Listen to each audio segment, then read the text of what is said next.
Hi, this is Tamara Walker. You may know me as MomRN from MomRN.com and the host of the Ask MomRN show. And one of the questions that I get, especially this time of year, is whether or not one should get the flu shot. And I wanted to talk to you a little bit about the flu vaccine today and who should receive it and why. The flu vaccine is something that is a personal choice, something that you should talk with your doctor about if you're not sure about whether getting it yourself or getting it for your children. But I would encourage you to consider receiving it because the flu can be very, very dangerous, especially to those who are immunocompromised or have health conditions that may predispose them to having complications from the flu. Now, who should get the flu vaccine?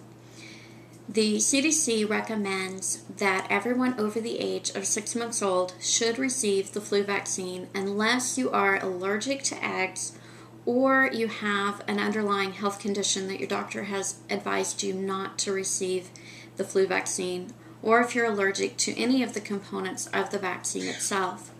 For the most part, everyone else should be receiving the vaccine.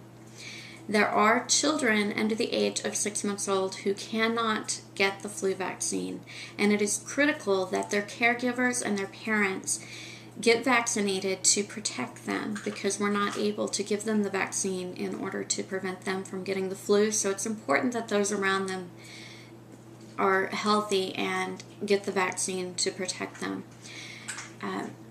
If you are concerned about whether you could get the flu from the vaccine, because many people think that that is possible or maybe experience some flu-like symptoms after having a vaccine, it is actually not possible to get the flu from the vaccine itself. It is a killed, inactivated virus in the flu shot, so it's not able to infect you.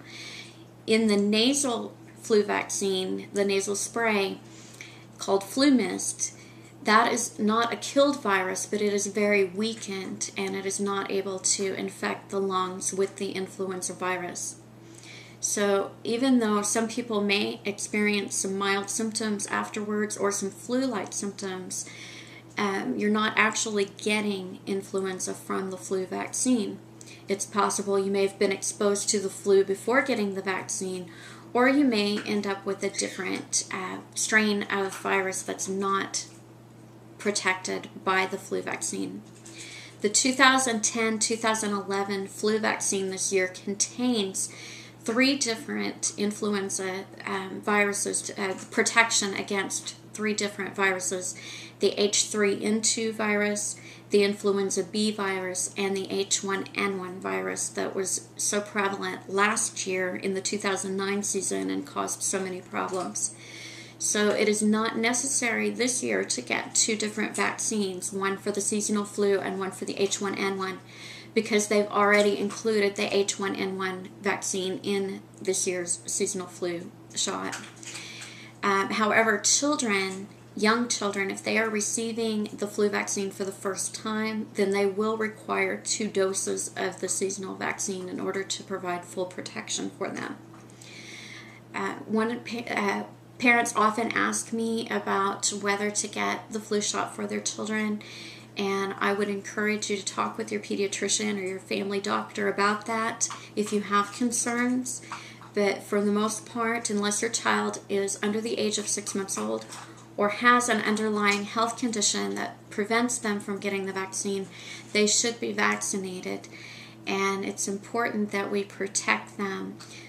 The flu can be very dangerous, especially in children and in the elderly and anyone who has a weakened immune system. So it's very important that we try to protect them and prevent the complications that can occur.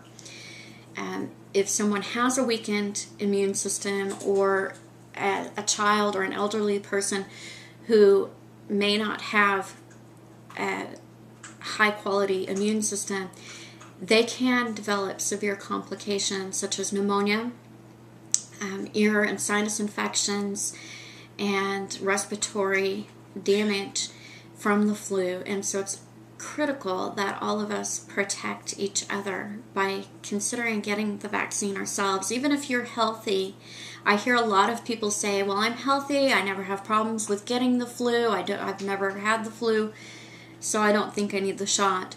But I would encourage you to think about those around you who may not be in such good quality health, who may not have the ability to get the flu shot themselves, and the fact that by the majority of us getting the flu vaccine, we can provide what's called community immunity and protect those members of our society who are not able to get the flu vaccine or maybe have a weakened immune system.